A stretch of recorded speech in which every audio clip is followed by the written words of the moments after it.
Saint-Parthène, la première chose qui nous avait marqué, c'était effectivement ce fonctionnement de comité des fêtes qui était très lié au lot. Et on s'est toujours posé la question de comment on allait pouvoir relier un bâtiment avec ces équipements qui étaient au lot, et en ayant un espace vert entre les deux. Donc on s'était toujours dit que le stationnement, c'était une chose qu'il fallait qu'on relègue dans un second plan, dans la mesure où ça n'avait pas forcément d'intérêt pour le site lui-même. Et le site, je parle du haut du village jusqu'au lot. Un bâtiment semi-enterré, qui s'ouvrait largement sur le lot et qui permettait d'avoir des activités entre le bâtiment et le lot. Ça nous semblait quelque chose de très important. On avait même imaginé que les gens pouvaient monter sur la toiture. Bon, on va vous expliquer pourquoi ça n'a pas pu être possible à un moment donné. Mais quand on est architecte, on est là aussi pour amener... c'était une lecture du site, à mon avis, qui était importante. C'était de dire que si on prenait un peu de hauteur, on pouvait aussi bénéficier de la vue sur le lot. Suite à ça, on a remis un prix.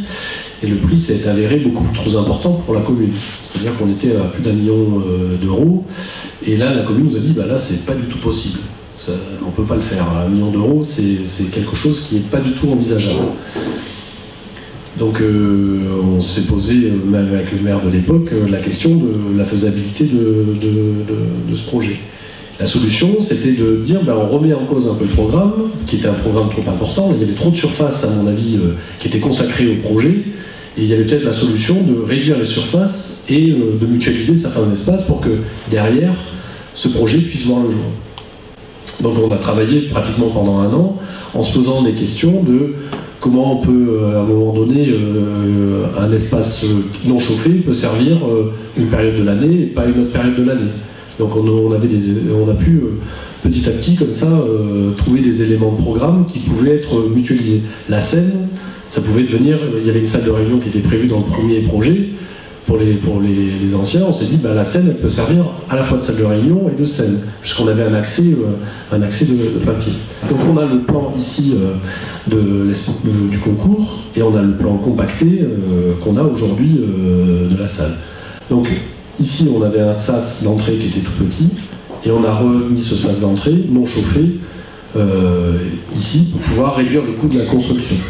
Et donc ça a été des grosses discussions avec la commune. C'était de dire, à un moment donné, il faut qu'on puisse utiliser cet espace-là en continuité.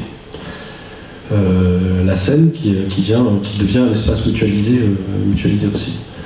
Donc petit à petit, on a trouvé des solutions pour économiser sur ce projet-là et pour le rendre possible. Une autre chose qui nous semblait très importante et qui avait été amorcée dès le concours, c'était de se dire que ce bâtiment-là, il ne fallait pas perdre à un moment donné la notion d'habitant dans un village, et comment à un moment donné l'architecture peut permettre de la réappropriation, en tout cas de se réapproprier un peu l'architecture. Donc on avait proposé, on avait ça en tête depuis le début, et on a proposé alors de dire ça serait bien que cette façade soit végétalisée. Alors chacun y est allé de son idée, et on a fini par trancher en disant on peut mettre des grandes branches de châtaignier, comme ça, là, des tuteurs en châtaignier, et sur lesquelles on ferait pousser la végétation. Alors ça paraît des choses qui sont anecdotiques, mais il faut aller chercher des branches, les peler. Donc tout ça, ça a été des choses qui ont participé aussi en amont à la vie du bâtiment. Et ce qu'on voit aujourd'hui, c'est puis ça rappelait aussi effectivement les choses qu'on voyait dans le village, des treilles et des rosiers qui étaient très, très importants sur Saint-Parthène. Aujourd'hui, on parle d'appropriation de ce bâtiment. On voit bien que il y a une terrasse qui est construite devant et qui continue à vivre. Là, pour le coup, l'architecte disparaît un peu plus, mais il y a l'association et puis la commune qui reprend son dessus pour faire vivre ce lieu.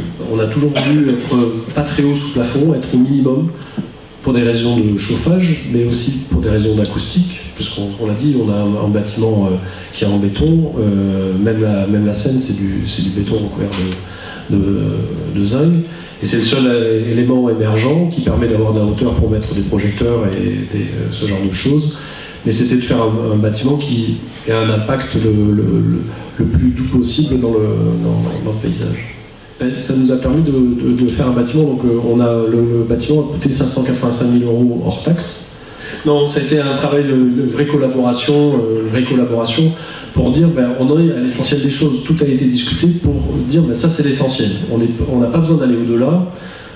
C'est bon, c'est le brut là, on l'accepte, c'est ça, et ça permet d'être économique. Donc tout ça, ça a été discuté aussi pour qu'on puisse y arriver.